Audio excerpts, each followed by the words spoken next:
शङ्करं शङ्कराचार्यं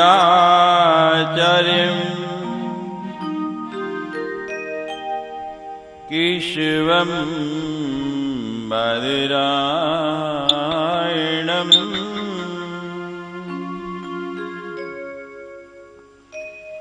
सूत्रभाष्ये पितो वन्दे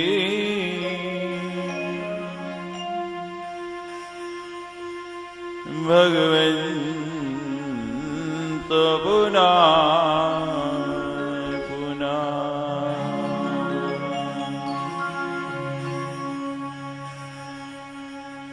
गुरुर्मूर्ति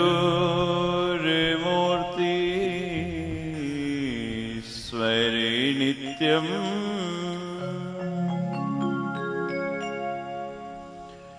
गुरुर्नाम सदा जपे। गुरुराज्ञा प्रकृति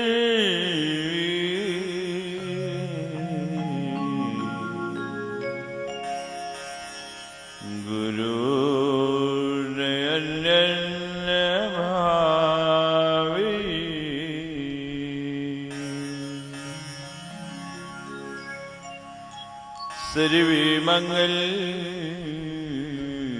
मंगले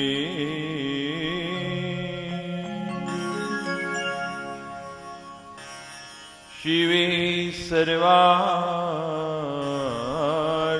साधिके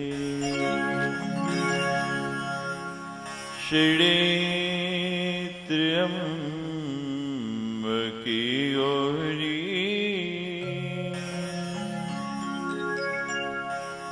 नारायणी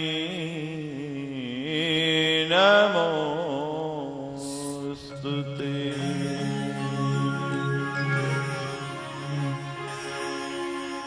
सर्वेश्वरूपी सर्वेशी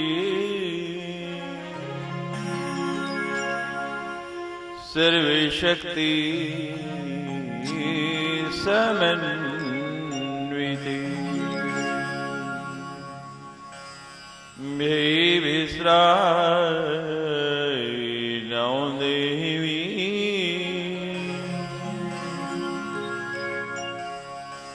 दुर्गे देवी नमोस्तुते।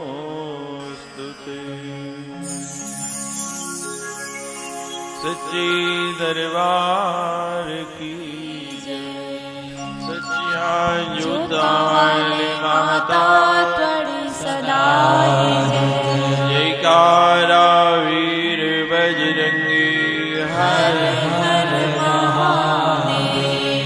नमः पार्वती पति हर हर महादेव। बोली सद्गुरु भगवान की जय। बोली ब्रह्मलीन श्री स्वामी लोकेशानंद जी महाराज की जय।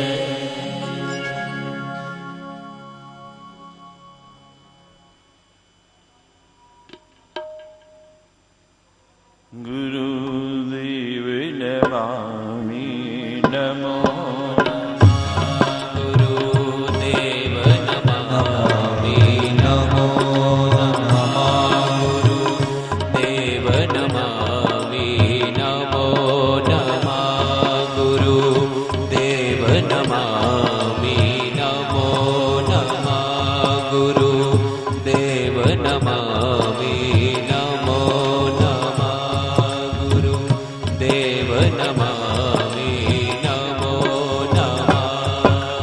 करुणा कर गुरुदेव की चरण कमल बलिहार।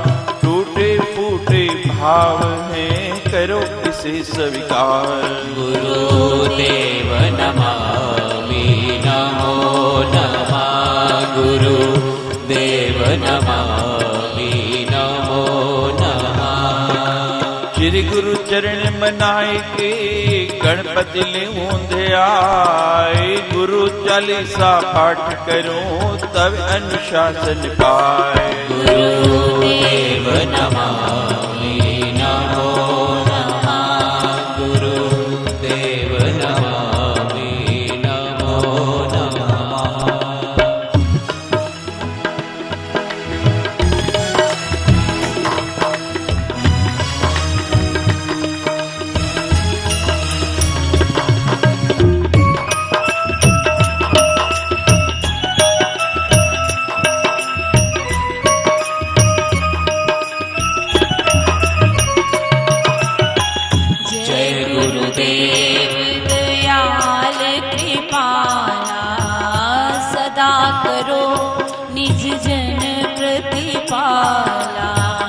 जो जन शरणा गति में आयो, कृपा करे प्रभु कंठ लगायो। गुरुदेव नमामि नमो नमः। गुरुदेव नमामि नमो नमः। जो जन तुमरो चरण मनावे, बिन श्रम सकल पदारथ पावे। अगम अगोचर ब्रह्म कहायो, तिनको गुरु सन मुख बिखरायो। गुरुदेव नमामि नमो नमः। गुरुदेव नमामि नमो नमः।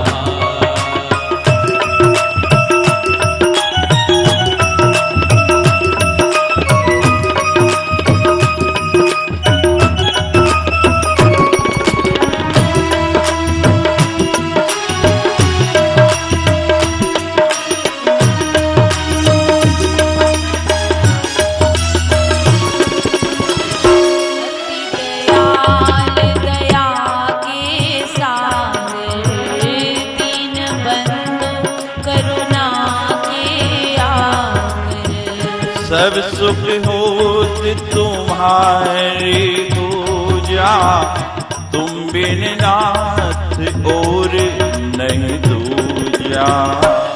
गुरुदेव नमामि नमो नमः। गुरुदेव नमामि नमो नमः। जिनकी आशा पूर्ण हो स्वामी, अति कृपाल तुम अंतर्यामी। जहाँ रहूं तहाँ शरण तुम्हारे, आस और नहीं हृदय हमारे। गुरुदेव नमामि नमो नमः। गुरुदेव नमामि नमो नमः।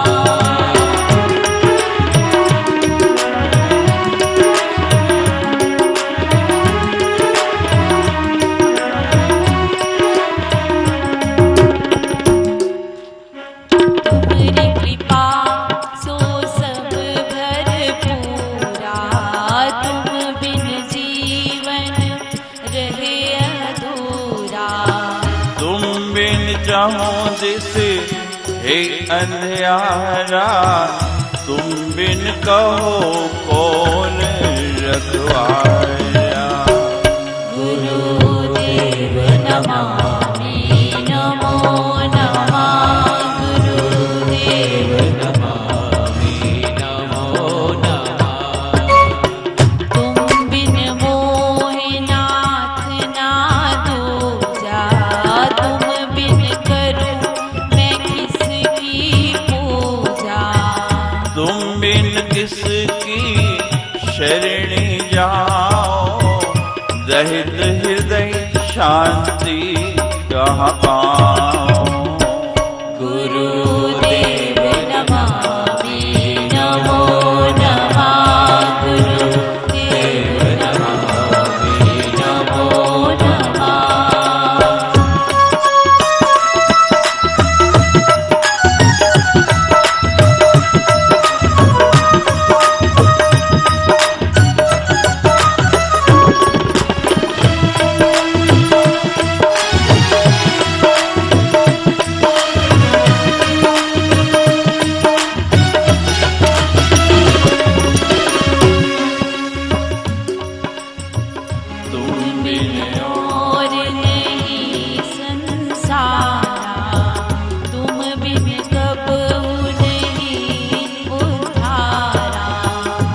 तुमरी कृपा जो जन पर हुई, चादर तान अटारी सोवे।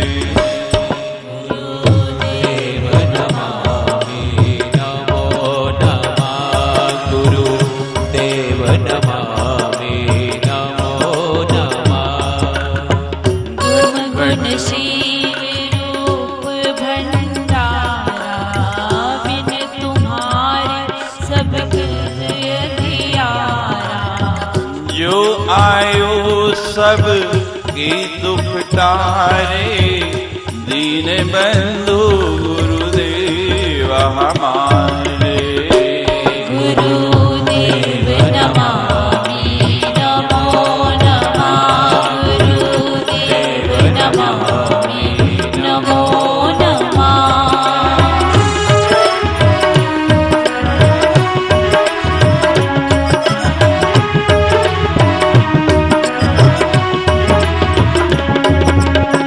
घट घट वासी दीन दयाला, केसर तिलक सुशोभित माला।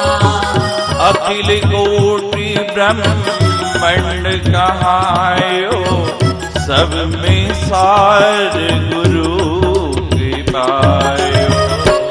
गुरुदेव नमामि नमो नमः, गुरुदेव नमामि नमो नमः।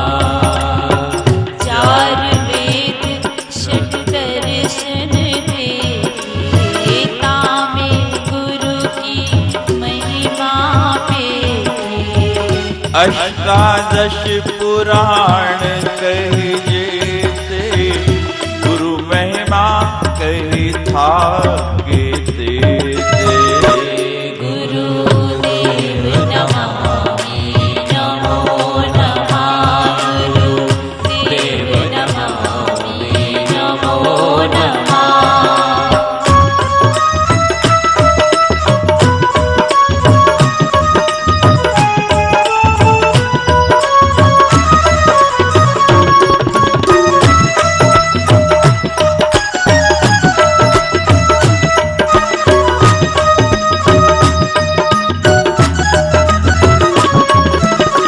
शेष सहस मुख सभी बतावे, गुरु महिमा जो गावे।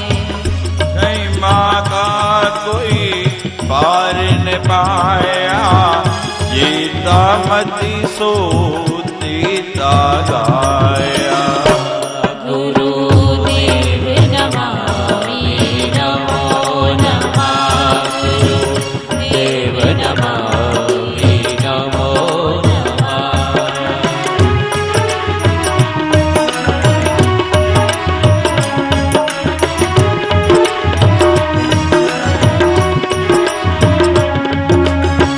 गुरुपद नक मन कीजे ध्याना, मन असी रखिए कोई म्याना। वेद वाक्य कर गुरु की वाणी, माने सदा हृदय सत जानी। गुरुदेव नमामि नमो नमः, गुरुदेव नमामि नमो नमः। रूप है वेद बखानो, जीव वेद उर्मे नहीं आनो। मूरत तारा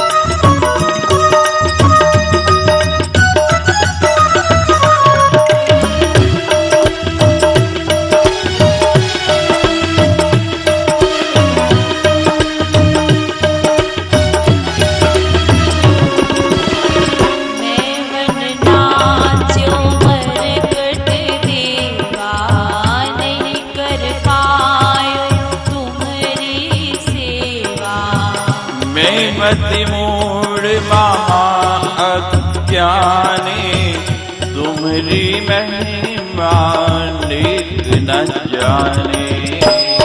गुरुदेव नमामि नमो नमः। गुरुदेव नमामि नमो नमः। दीनबंधु शरणागत आयो, कृपा करी मन वांछित पायो। गुरु हरि हरि गुरु भेद न मानो, हरि ही गुरु गुरु हरि ही जानो। गुरुदेव नमामि नमो नमः। गुरुदेव नमामि नमो नमः।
आशा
सद्गुरु स्वामी नमो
राजा कहे धनवान सुखी और धनवान कहे सुख इंद्र को भारी और इंद्र कहे चक्रवर्ती सुखी।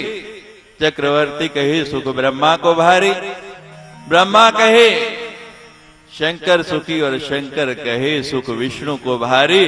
तुलसीदास विचार कहे हरि भजन बिना हर जीव दुखारे। इनसे कुछ बनने वाला नहीं है। सदगुरु के पास जाओ तो वो वस्तु मांगो, वो निधि मांगो जो अमूल्य है। और कौन सी है वो निधि? हनुमान चालीसा में तुलसीदास जी बता रहे हैं श्री गुरु चरण सरोज रज। वो जो कमल का फूल का पराग है, सदगुरुओं के चरणों की धूली तो सब लेते हैं, लेकिन उससे करना क्या है, उसका उपयोग क्या है, उसका प्रयोग क्या है? श्री गुरु चरण सरोज रज, वो धूली लेके करना क्या है? अगली अर्धाली में बताया है निज मन मुकुर सुधार। क्या करना है उसका उपयोग? निज मन मुकुर सुधार। मुकुर कहते हैं आईने को, शीशे को। कभी देखा है? जिसने नहीं देखा जरा हाथ खड़ा करो। कोई है ऐसा जिसने आईना नहीं देखा हो कभी? अच्छा, जिसने देखा है हाथ खड़े करो। देखो रोज देखते हैं फिर भी शर्म आ रही। क्या देखते हैं आईने में आप? बोलो, आईने में क्या देखते हैं? अपना प्रतिबिंब देखते हैं ना, मैं कैसा लगता है, यही देखते हैं ना। और जहां से खराबी होती है, ठीक नहीं, बाल नहीं ठीक है तो बाल ठीक कर लिए, चेहरा नहीं ठीक तो थोड़ा उसको कर लिया। और कोई चीज जो जो प्रयोग करते हैं, जहां से उसको विकार नजर आता है, अच्छी नहीं लगती, उसको सुधार लेते। मैं ये नहीं कहूंगा कि महिलाएं आईने के सामने ज्यादा समय लगाती हैं, आजकल तो पुरुष ज्यादा लगाते हैं, समय बदल गया। लेकिन तुलसीदास जी कहते हैं ये नहीं करना है। क्या करना है वहां? इस आईने के सामने क्या करना है? वो आईना जो है शीशे का है जो आपका, उसकी बात नहीं कर रहे यहाँ किस आईने की बात कर रहे हैं? मन मुकुर, मन का आईना। और ये मन का आईना जो है ना, ये बड़ा गंदा हो गया है, मैला हो गया है। कभी आपने देखा, आप बाहर गए हैं, अब कुंभ मेले में आए हैं कई महीने से और वापस घर गए तो आईना जो है जिसमें रोज मुंह देखते हैं वो गंदा हो गया, ऊपर धूल मिट्टी जम गई, पानी के धब्बे पड़ गए, और जब उसमें चेहरा देखते हैं ना तो पहचान में नहीं आता ये मैं ही हूं, कुंभ में इतनी बदल गई। बाद में ध्यान आता नहीं मैं तो ठीक ठाक हूं, आईना गंदा है, और उसको कपड़ा लेके साफ करते हैं। जब वो साफ हो गया तो अपना प्रतिबिंब स्पष्ट नजर आने लग पड़ता है। होता है ना ऐसा? तो ये हमारे मन का जो आईना है ये सदियों से गंदा पड़ा है, आज का नहीं। और बड़े बड़े डिटर्जेंट, बड़े बड़े साबुन लगाए, वो क्या आता है उसको बोलते हैं कोलिन।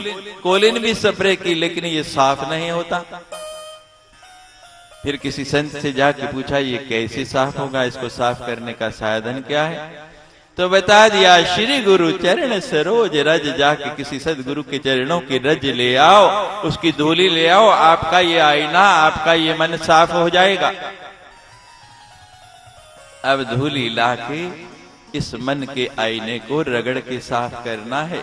निज मन मुकुर सुधार। यहाँ कुंभ में बहुत इकट्ठी होगी, बहुत दिनों से आए हुए हैं। अब पुड़िया बांध के ले जाना और घर जाके ये नहीं कि रख देना है, क्या करना है? निज मन मुकुर सुधार। और जब ये आईना साफ हो जाएगा फिर वर्णे रघुवर विमल जसो, फिर उसका यश जो है भगवान का यश आप गाएंगे। जब गुरु के चरणों की रज से, गुरु के ज्ञान से ही आपका मन साफ हो जाएगा।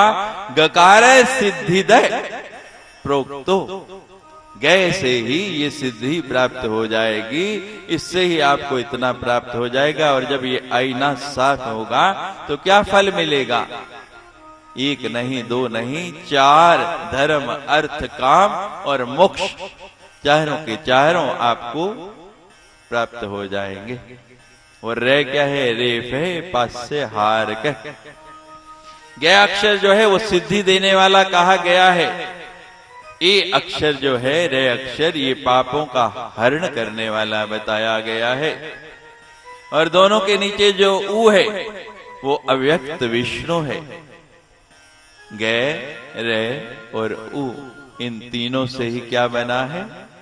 बोलो गुरु। गे क्या है? सिद्धि देने वाला, आपका अंधकार दूर करने वाला। और रे क्या है? आपके सब पापों का हरण करने वाला। और ऊ अक्षर जो है वो अव्यक्त विष्णु है।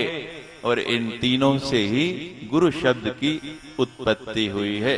गृह शब्द गृणाति उपदेशति तत्वम वेदा, दिशा हस्ताणी आत्मज्ञान साधना नीवा इति, अर्थात धर्म ज्ञान भक्ति का जो उपदेश दे वो गृह, वो गे, जहां धर्म भी है, भक्ति भी है, ज्ञान भी है।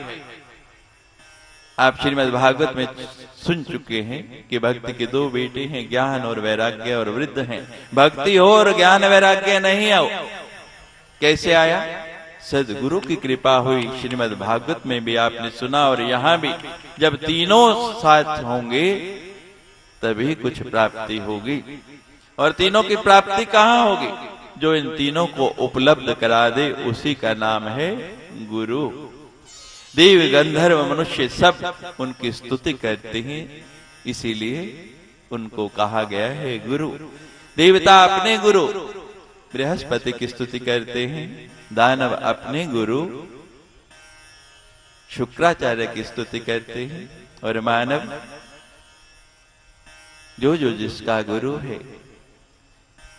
गुरु का कोई आकार नहीं है, गुरु तो एक शब्द है। और गुरु क्या करता है? अपने ज्ञान को शब्द के रूप में आपके कान में प्रवाहित करता है। अब आपको कहीं जाना है, आप लोग यहाँ आए हैं, कैसे आए हैं? कोई रेलगाड़ी से आया, कोई वायुयान से आया, कोई बस से आया, कोई कार लेके आया, किसी ना किसी वाहन का उपयोग करना पड़ा तभी आप यहां पहुंचे ना।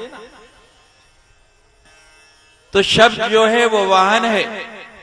गुरु क्या करता है? मंत्र देता है आपके कान में और उस मंत्र के वाहन में बिठा के भगवान को आपके कान में प्रवाहित कर देता है। उस गाड़ी में बिठा के आपके कर्ण में डाल देता है और सड़क बता देता है कि इस सड़क पे, इस मार्ग पे चलते जाओ तो आप अपने लक्ष्य तक पहुंच जाओगे। सदगुरु एक ट्रैफिक इंस्पेक्टर है। जब आप चौराहे पर जाते हैं, इस चौराहे पर पहुंच गए, शंकराचार्य चौराहे पे, आगे कहां जाना है पता नहीं, तो वहां पट लगे हैं कि ये सड़क जो है हर की पैड़ी को जाती है, ये सड़क जो है ये ऋषिकेश जाती है, ये सड़क संन्यास मार्ग को जा रही है, ये सड़क दक्ष मार्ग को जा रही है, और एक 5वीं सड़क जो है जो दिल्ली की ओर जा रही है। अब मैं क्या करूं? मैं पहुंच गया, सब लिखा है कि कौन कौन सा मार्ग कहां जाता है, लेकिन मैं अनपढ़ हूं, पढ़ना नहीं आता। या मान लो कोई केरल का, तमिलनाडु का व्यक्ति जिसको हिंदी नहीं आती और यहां हिंदी में लिखा है, यहां पहुंच गया, तो वो क्या करेगा? सामने देखता रहेगा, पढ़ पाएगा? नहीं पढ़ सकता ना। फिर क्या करता है वो देखता है कि उस चौराहे के ऊपर एक ट्रैफिक वाला खड़ा है, यातायात पुलिस वाला खड़ा है, फिर आप क्या करते हैं? उससे जाके पूछते हैं कि भाई मुझे जो है हर की पैड़ी जाना है, कल महाकुंभ 2010 का मुख्य स्नान है, कल वो समय आ रहा है, वो क्षण आ रहा है जिसमें अमृत जो है गंगा जी में गिरा था और बहुत दूर से मैं आया हूं, उसमें स्नान करना है, तो कौन सा मार्ग इनमें से जाएगा? मैं यहाँ भ्रमित हो गया, मुझे पढ़ना नहीं आता, आप बता दो मैं कौन से मार्ग से जाके स्नान करूं? तो वो क्या करता है? आपको बता देता है कि इस रास्ते चले जाओ, ये रास्ता सीधा हर की पैड़ी पहुंचा देगा, वहां आपका स्नान हो जाएगा। तो सदगुरु भी ऐसा ही यातायात पुलिस का कर्मचारी है। जब आप संसार में भटक चुके हैं, एक ऐसे चौराहे पर आके खड़े हो गए जहां आपको कुछ नहीं सूझता कि मुझे किधर जाना है, कहां जाना है, कहां पहुंचना है, कौन सा मार्ग अपनाऊं, और बिल्कुल अनपढ़ हूं, मैं तो पढ़ भी नहीं सकता, जाऊं कैसे? तो सदगुरु रूपी वो यातायात का कर्मचारी आपको बता देता है कि कौन सा मार्ग, कौन सा रास्ता आपके लिए उचित है, किस मार्ग से आपको जाना चाहिए। तो आप इस भूल भुलैया में जो भटक गए हैं, अभी कल कुछ लोग जाना चाहते हैं ना हर की पैड़ी स्नान के लिए, तो रास्ते में बड़े जिग-जैग बनाए हैं, भूल भुलैया बनाए हैं। एक बार जो उसमें फंस जाता है ना, घंटों निकल नहीं पाता, दिन बीत जाता है, कुंभ के स्नान का समय भी निकल जाता है, तब जाके कहीं वो उससे बाहर आता है और कहता है ओह आज तो 14 नहीं 15 अप्रैल हो गई, मुहूर्त टल गया। यही स्थिति हमारी है। हम इस संसार की भूल भुलैया में ऐसे भटक गए कि जब जीवन का अंत आ जाता है, वो समय गुजर जाता है, तब हमें बोध आता है, तब होश होता है कि कहां जाना है, मैं तो भटक गया। तो समय है, सदगुरु के चरणों की रज ले लो, सदगुरु के चरणों का आश्रय ले लो, उससे पूछ लो। मेरे जैसे अनेक संत यहां पर मिल रहे हैं, नित्य प्रति आप दर्शन कर रहे हैं। लोग मुझसे पूछते हैं कुंभ स्नान का महत्व क्या है? मैंने कहा कोई जरूरत नहीं स्नान करने का। हनुमान चालीसा में तो लिखा है एक चरण की रज, और यहाँ तो नित्य प्रति लाखों संत निकल रहे हैं। जिन मार्गों से शाहियां निकले, जिन मार्गों से संत निकले, उसकी धूली उठा के मस्तक पर लगा लो, अपने मन को सुधार लो, आपका गंगा स्नान हो गया। थोड़ा प्रयास करके देखो, सदगुरु आपको सही मार्ग बता देगा, सही दिशा बता देगा। और अगर आपने उस मार्ग का अनुसरण कर लिया तो आप जीवन में दोबारा भटकोगे नहीं, दोबारा रास्ता भूलोगे नहीं, ये मेरी आपको गारंटी है। अब लोग कहते हैं महाराज मार्ग तो बता दिया, रास्ता तो बता दिया, लेकिन फिर भी पहुंचते नहीं। अब कोई धीरे चलने वाला है, कोई तेज चलने वाला है। रास्ते पर चल पड़े, मार्ग पर चल पड़े तो आज नहीं कल पहुंच जाएंगे, और जो चला ही नहीं बैठा है वो कभी पहुंचेगा? बोलो। ये कछुए और खरगोश वाली बात है। खरगोश ने कहा कि मैं तो बहुत तेज दौड़ता हूं, थोड़ा विश्राम कर लूं। वो सोया रह गया और कछुआ धीरे धीरे धीरे धीरे चलता हुआ अपने लक्ष्य पर पहुंच गया। सद्गुरु कभी भेद नहीं करता, अमीर है गरीब है, छोटा है बड़ा है। सद्गुरु की दृष्टि में भेद नहीं है। सद्गुरु सबको एक जैसा देता है। भगवान तो कहते हैं ना, पहले पात्र बनो, निर्मल जन सो मोहि पावा, मोहि कपट छल छिद्र न भावा। भगवान तो कहते हैं पहले पात्र बनो, मैं तब दूंगा। लेकिन सद्गुरु क्या करता है कि पहले पात्र भी बना देता है और उस पात्र में फिर भगवान को लाके डाल देता है कि लो, पात्र भी दिया और भिक्षा भी दी और दीक्षा भी दी। कोई मिलेगा ऐसे आपको? सब कुछ अपने पास से ही, पात्र भी दे रहा है, उस पात्र में भिक्षा के रूप में मंत्र भी दे रहा है और दीक्षा भी दे रहा है, और भिक्षा के रूप में भगवान को मिला दिया, दीक्षा के रूप में मंत्र दे दिया। फिर भी कईयों को प्राप्त नहीं होता है, शंका रहती क्यों? अब आप देसी घी लेने गए कि स्वामी जी घर आए हैं और बड़ा सुंदर आज जो है देसी घी का शीरा बना के स्वामी जी को खिलाएंगे, बड़ा आनंद आएगा। अब घी वाले के पास गए, कहने भाई मिलावट का जमाना है, शुद्ध घी देना।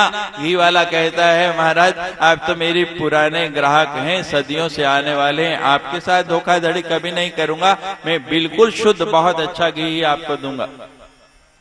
अब आप घी लेके आए, घर आके शीरा बनाया, जब परोसा खिलाने लगे स्वामी जी ने जैसे एक और तोड़ा लेने लगे तो इतनी गंध आ रही। आपने तो चखा नहीं, देखा नहीं, क्योंकि भोग लगाना, कहते भगवान को गुरु को भोग लगाना है तो पहले नहीं खाना, पहले उनको खिलाना है। अब शबरी जैसे तो सब हो नहीं सकते कि पहले आप खाएं और फिर भगवान को खिलाएं। गुरु जी ने हाथ में थोड़ा गंध आ रही, कहते फिर भी प्यार से बनाया, कोई बात नहीं, मुंह में डाला तो कै होने को आ गई, वमन होने को आ गया। ये क्या बनाया? महाराज पहुंच गए, वही पात्र हाथ में लिए हुए, थोड़ा घी बचा, घी वाले के पास जाके झगड़ा करने लगे, ये क्या घी दिया, ये कैसा घी दिया मुझे? हमने तो कहा था कि जो मर्जी पैसे ले लो, आज हमारे सदगुरु महाराज आए हैं, शुद्ध घी चाहिए, लेकिन तुमने आज भी मिलावटी दे दिया। वो घी वाला कहते माता जी मैं भी गुरु वाला हूँ, मेरा भी कोई गुरु है, और आपने कहा गुरु जी के लिए शीरा बनाना है तो मैंने आज तो बिल्कुल मिलावट नहीं, एकदम शुद्ध अपने घर की गाय का जो दूध है उसका घी बना के दिया। कहते हैं ये देखो गुरु जी ने खाया और कहते हैं कि इतना गंदा है, गंध आ रही है। उसने पात्र लिया, लेके नाक के पास ले गया, जैसे सूंघा बदबू आ रही। कहने लगी माता जी इसमें कल क्या डाला था? कहने लगे कल इसमें मिट्टी का तेल घासलेट लाई थी, ठीक से धोया नहीं, मांजा नहीं, पात्र गंदा है। शुद्ध घी शुद्ध रहेगा कि बिगड़ जाएगा? हमारा पात्र बहुत गंदा है, बहुत गंदा है, जब तक उसको साफ नहीं करेंगे। इसलिए फिर हनुमान चालीसा का पहला दोहा दोहराता हूं,